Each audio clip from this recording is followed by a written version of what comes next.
Tonight on Elon Local News. Winter blast, single-digit temperatures and snowfall across the country. Tonight, millions are without power, making it difficult for one Elon student to join virtual class.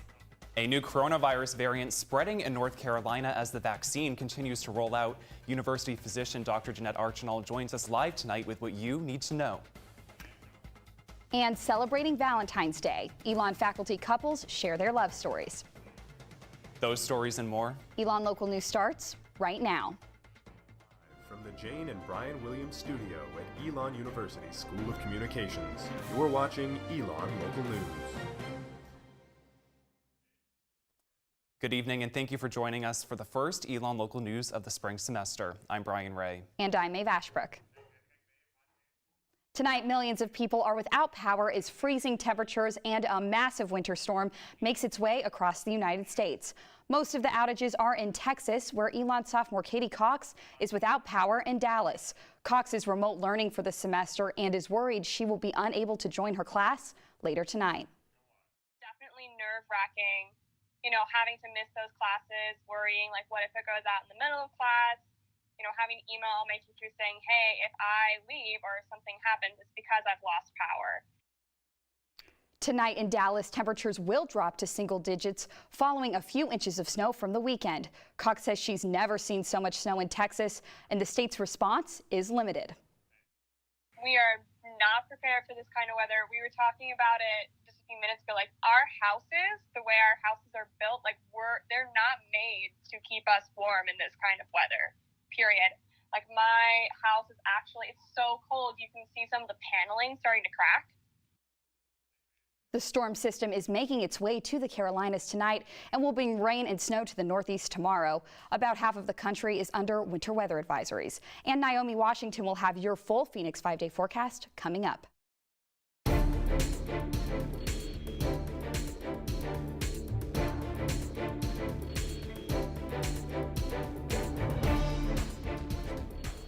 Today, the North Carolina Department of Health and Human Services reported just under 2,500 cases of COVID-19 today, a 3-month low. The downward trend in case numbers is also being seen here on campus. After a spike in cases last week, the university reported 4 new cases today, bringing the total active case count to 79, with 224 students in quarantine. And while testing continues to find new cases, the UK variant of COVID-19 is not far from Alamance County. It was traced back to cases in neighboring Guilford County and Mecklenburg County last week. We now have university physician Dr. Jeanette Archinal live to talk about the variant and more on coronavirus at Elon. Dr. Archinal, thank you for joining us tonight. Thank you for having me here. So is the university working on the assumption that either the UK variant or the South African variant is already here on campus?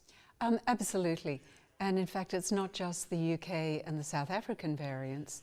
There's also a Brazil variant. There's a new one that's been identified in California, and there's a couple of other more minor variants floating around. So we're assuming we've had some of these variants on campus since the end of last year. And how concerned should students be about these variants on campus? Actually, not horribly. The variant is just one aspect of the virus. The reality is that you protect yourself from these new variants the same way you protect yourself from the original virus. Wear a mask, physically distance, wash your hands, all the boring stuff that everybody's been doing all the way through. The significance of the variants is merely that it shows that this is a constantly changing virus, just like the flu virus constantly changes. Yeah, and with the new required weekly testing this semester, are you at all concerned about students maybe letting their guard down because they are getting tested every week? It's one of the things that I worry about a lot. I think it's very important that everybody remembers that a test is only as good as the moment it's done. It doesn't predict if you're going to be contagious 6 hours later. It doesn't predict whether you're going to catch the virus 4 hours later from somebody else. So having a test doesn't mean you don't need to mask. It doesn't mean it's okay to have a party. If 10 people are all tested at 11:30 in the morning and all test negative, it doesn't mean you can then spend all afternoon in a restaurant laughing and joking and sitting next to each other and not wearing masks. Within the Elon community, has there been any evidence that people who contracted the virus in the fall have been reinfected this semester or even over the winter term? There certainly have been at least a couple of cases of which I'm aware of people who tested positive over the summer or in the late spring and then tested positive again in the late fall and early winter. But that's not surprising. And the CDC is now recommending that maybe wearing 2 masks is more effective than just one. Do you think people here at Elon should be double masking? The really important thing about masking is an effective mask. So it doesn't really matter whether you single mask or double mask, so long as you wear it properly and it fits properly. It's all to do with how many layers of fabric there are between your mouth and nose and what you're breathing onto the person near you. So it's better to have a single well-fitting mask than 2 poorly fitting masks. It's really common sense when you think about it. The CDC recently announced that those who are fully vaccinated are going to no longer need to quarantine if listed as a close contact. So first of all, is the university going to be following that policy?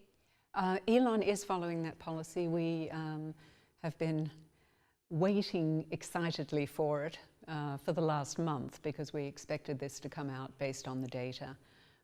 And in consultation with our local health department, we will be following that policy. I think one of the things people need to realize about CDC guidelines is they are just guidelines. Any local health department can be more restrictive if it wishes to be. Fortunately, Alamance County are letting us not quarantine people who are fully vaccinated. Dr. Archinall, thank you for joining us and for your insight tonight. My pleasure. Thank you. And we spoke to Elon students about the new COVID-19 variant and double masking, some saying they're not changing their habits while others are becoming more cautious. I haven't really changed anything I've been doing because all I've really heard about is the double masking, and I'm not doing that, so. So you always have to be careful. So I feel like the new strand definitely makes me more cautious and like going around less people, keeping my social circle smaller, but definitely keeping the same precautions in place. If it comes to that point where it reaches this school and it's become a real problem, then yes, I probably will start double masking. The university has not said if it will require students, faculty, and staff to wear 2 masks if the new variant spreads to campus, but as of now, you must wear a mask everywhere on campus when you aren't in your own living space. For first-year students, transitioning to college and living in a dorm can be exciting. But for some, the fall semester wasn't what they hoped for due to COVID-19 regulations. Former first-year student Jeremy Monroe says she decided to leave Elon because COVID-19 made it difficult to meet people. Because of social distancing, you're not really able to meet too many people. So you pretty much just have to get along with whoever's in your class or the people that you live with. So.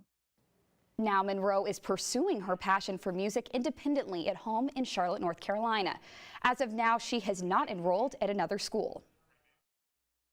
Because I didn't know if I should have stayed at Elon and see what might be in store for the future, or if altogether it might be better if I just remove myself from the university and take some time to put things in order. Vice President for Enrollment Greg Zeiser says Elon has 29 new first-year students this semester and 26 first-year students who transferred from other universities. New tonight, the White Caucus hosted by the Performing Arts Department is back on after being postponed last week. A caucus is a common space for people with common identity to talk about racism. This Thursday, any student in the department is welcome to attend. The first meeting will focus on how to proceed considering the first session was postponed due to students' concerns. Elon Jr. and Acting Major Will Bruno originally signed up for the caucus when he received the email, but became concerned about it, moving him and other students to speak out. Most white people weren't raised to have these conversations and weren't trained on how to do them well. And as the Performing Arts Department works to restructure its session, one expert who you just saw is explaining why a white caucus might be held. Craig Elliott researches and writes about effective white caucuses and says it's important for the institution running the caucus to set the framing for it. Most white people weren't raised to have these conversations and weren't trained on how to do them well. And so what that time and space allows us to get better, to do our own practice and do our own work, and to be able to learn how to have these conversations effectively with each other. Students say there has been a lack of awareness for the Performing Arts White Caucus, and most were either unaware of the event or did not know it was postponed. Tonight, the North Carolina Republican Party is deciding if it should condemn Senator Richard Burr over his vote to convict former President Donald Trump. Burr is one of 7 Republicans who voted to convict Trump of incitement of insurrection during his second impeachment trial over the weekend. North Carolina GOP Chairman Michael Whatley said Saturday that Burr's decision to vote for conviction is, quote, shocking and disappointing.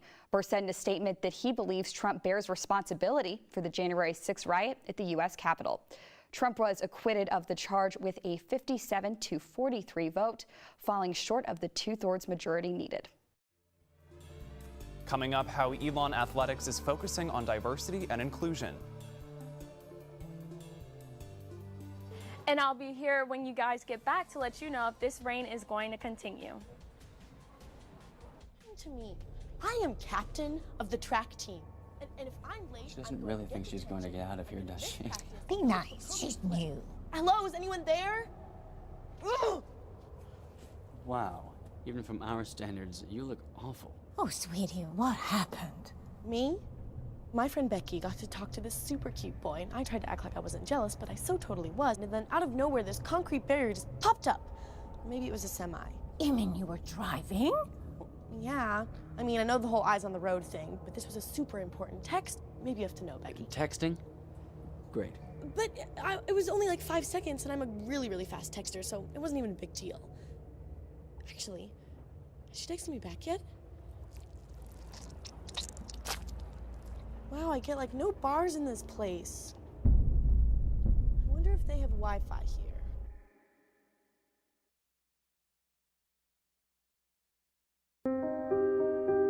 Here's to the things that can keep us safe. Those we use all the time with hardly a thought. Those that are silently standing by to save our lives. And now, those that we carry with us everywhere we go. Many mobile devices will now bring you wireless emergency alerts, real-time information directly from local sources you know and trust. With the unique sound and vibration, you'll be in the know, wherever you are.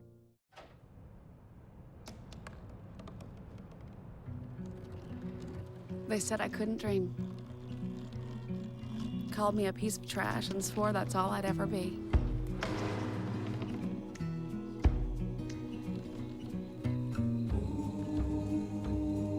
Said a bottle couldn't see the ocean.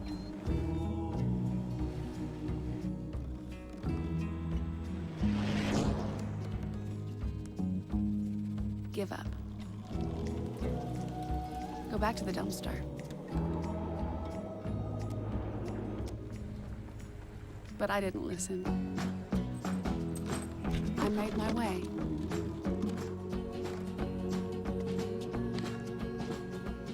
And now, I am what I've always wanted to be.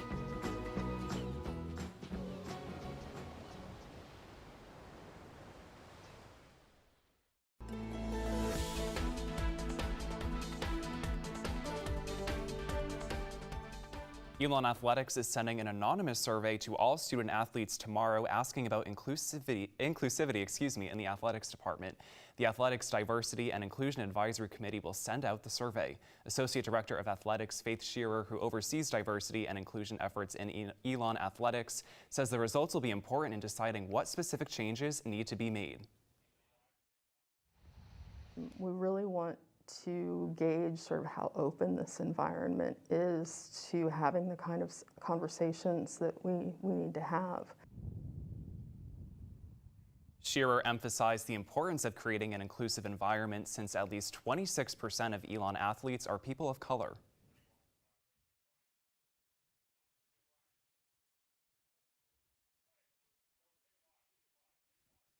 In life, that people be able to bring their whole selves to something. And if our students feel that they can't do that, then they're not maximizing their potential anywhere, including the athletic field. The committee, which is made up of student athletes, coaches, and athletic staff, will make suggested changes to athletic director Dave Blank.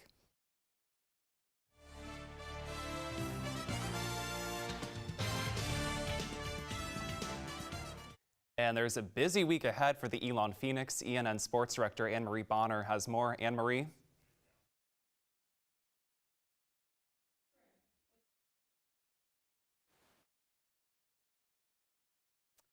And we apologize for those technical difficulties. Going to take over for Anne-Marie here.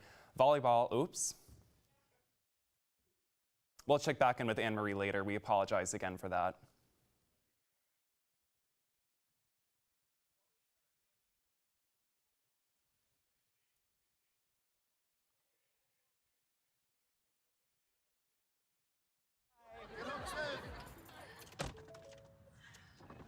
Hi.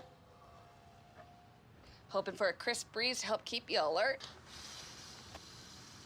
Oh, he took a sip of water too. That'll probably help. You were probably gonna turn down the radio too, so you could focus, right? Probably okay isn't okay. Right? If you see a warning sign, stop and call a cab, a car, or a friend. I think the water line is what really drove it home. I blew on him. Got a quarter?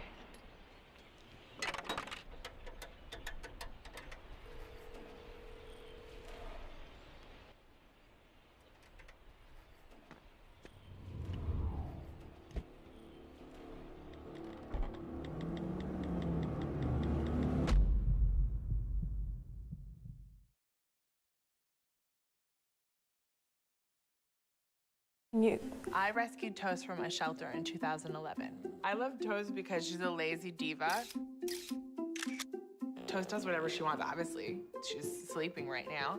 She's an epic snuggler. She's so comforting. She's so loving. Toast makes me laugh. When I walked into the shelter, I knew right then that she was special.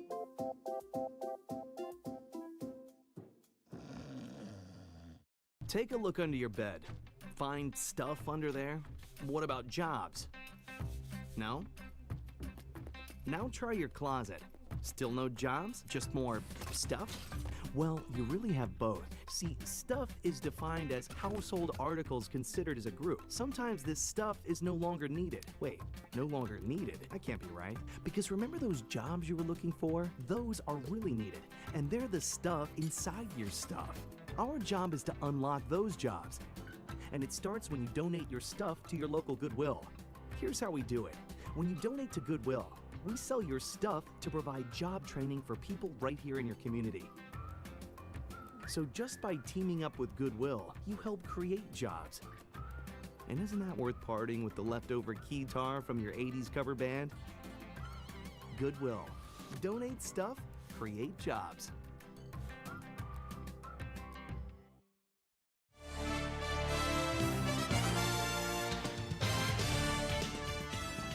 And we're going to check back in with Anne-Marie Bonner for that sports update. We do again apologize for those difficulties. Anne-Marie, what can we expect this week? Thanks, Brian. The Phoenix are in for a busy spring with fall and spring starting this month.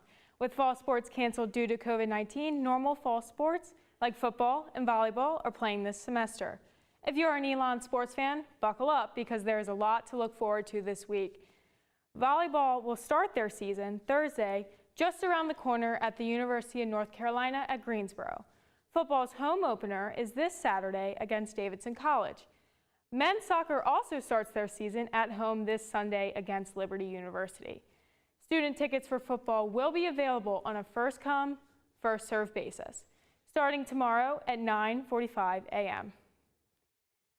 On Phoenix Connect, a student must purchase a ticket with someone in their close circle to attend the game. Tickets will only be given in pairs, and students will be notified if they have received tickets by Thursday night. The form will close on Thursday at noon if not all tickets are taken by that time. Now, in the world of tennis, Elon's men's team has started off strong with a current 4-1 record.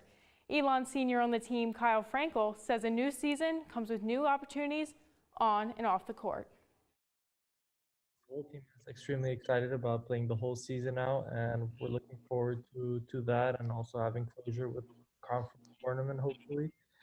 And so, yeah, we've been training really hard and just looking forward to every single match and taking it as it goes. Their season started in January after their spring season was cut short last year due to COVID-19. Senior Jacob Bicknell says the coronavirus has brought some challenges, but overall the team is adjusting to new protocols to keep everyone safe. It's been tough sometimes, but now just focusing on each practice, focusing on doing the right things, and yeah, just going through, just doing the right things pretty much. For all things Elon Sports, visit our website, elonnewsnetwork.com, and click the Sports tab. Thank you, Anne-Marie. Certainly lots to look forward to this week in sports.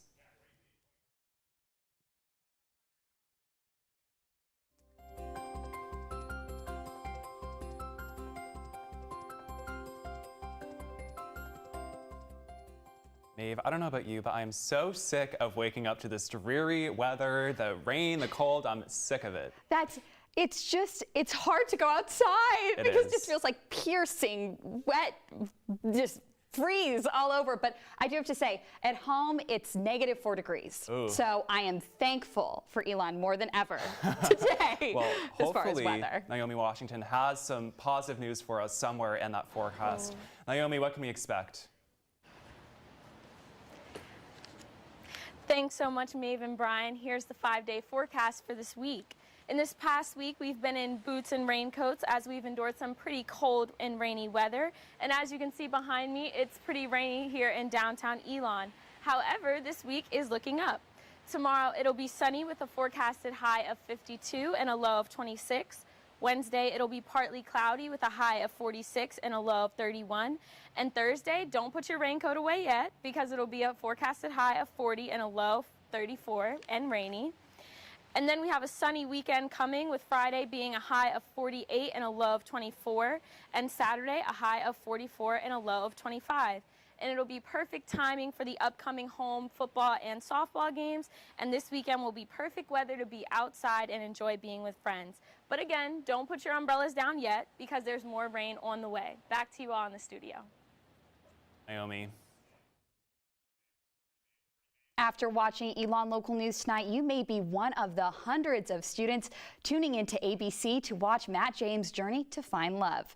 Brent Smith oversees the on-campus internet television system Philo. He is able to see what trends and what the campus community is watching. And he says he notices a significant spike during the ABC series, The Bachelor. Every Monday, about 100. And The Bachelors are very sharp. It's like there's about 100 TVs that turn on at the beginning of the show and turn off at the end of the show. Nearly 4,500 students who live in either an on-campus residence hall or apartment, as well as faculty and staff, have access to Philo. Smith says he also noticed interest in the impeachment hearings of former President Donald Trump, with Philo users watching both CNN and Fox News. A new Elon poll found more than 50% of North Carolina residents support the legalization of marijuana for recreational use. The number of people opposed to legalizing marijuana dropped from about 50% to 34% since 2017. And tonight, as the Confederate monument in Graham remains, one Elon senior is using her Lumen Scholar project to take a look at the conversation surrounding Silent Sam, the Confederate monument that was toppled in Chapel Hill back in 2018. Elon Sr. and Chapel Hill native Sydney Dye's virtual play Silenced is being used to look at how social media, theatrical design, and storytelling can help cultivate conversation around controversial issues. Heard a lot of different opinions about the statue. Should it stay? Should it go? But once the statue fell, seeing the reaction on social media and how polarized this community actually was really interesting and kind of fit perfectly with what I was looking at. Dye and her team will dub their voices over a 3D model of the virtual stage instead of doing a typical Zoom reading. The show opens virtually this Thursday and will be used to help Dye test a methodology about inspiring conversation surrounding a controversial subject. Tickets for 3 free performances this week are available at silencedproduction.com. For some Elon faculty and staff, the Day of Love doesn't end with Valentine's Day. Stick with us. Baby,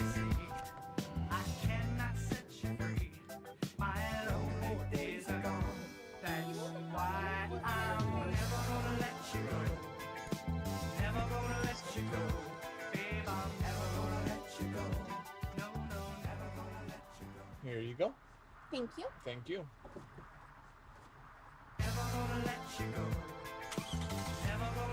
Hey, you. Yeah, you. Getting that college education, what are you gonna do? Graduate and take some office job? Be like everybody else? Or will you dare do something different? Like, be a teacher. You could be my teacher. You got the skills. The smarts? Yes, you. You could be the teacher I never forget. That'd be cool. Does that corporate job even have recess? What are you gonna make of yourself? What are you gonna make of me?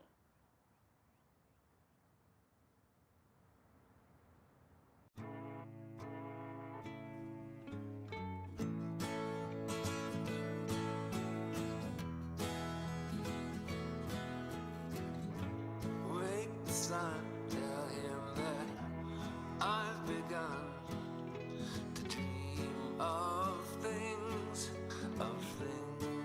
to come, and tell the trees not to look for me.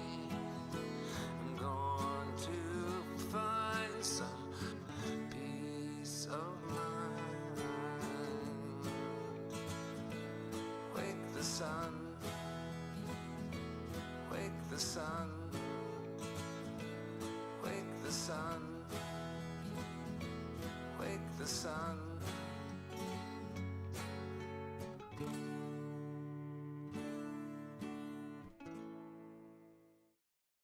Can you help me with this? My new dad teaches me all kinds of stuff. Sure. He helps me with homework. That would be 3.6795. Thanks. Yep. He helps me with my decision making. I wouldn't use this one. Ever.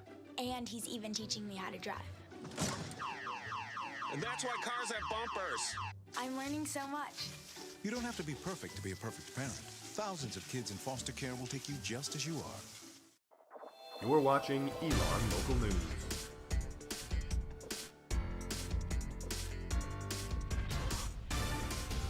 Tomorrow is Mardi Gras, and if you're an Elon sophomore, you could get a free t-shirt. Elon University's Student Government Association plans to host a Mardi Gras dinner in all 3 dining halls tomorrow from 5 to 8 p.m., and the first 450 members of the class of 2023 will receive a free t-shirt. SGA is partnering with Elon Dining and the President's Office for the annual event.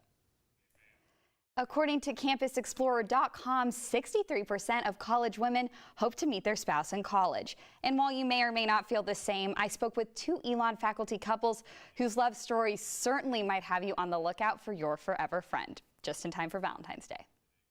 Wisconsin. We were friends our junior year. Interestingly enough, we were both RAs. And she won all the RA awards, and I did not.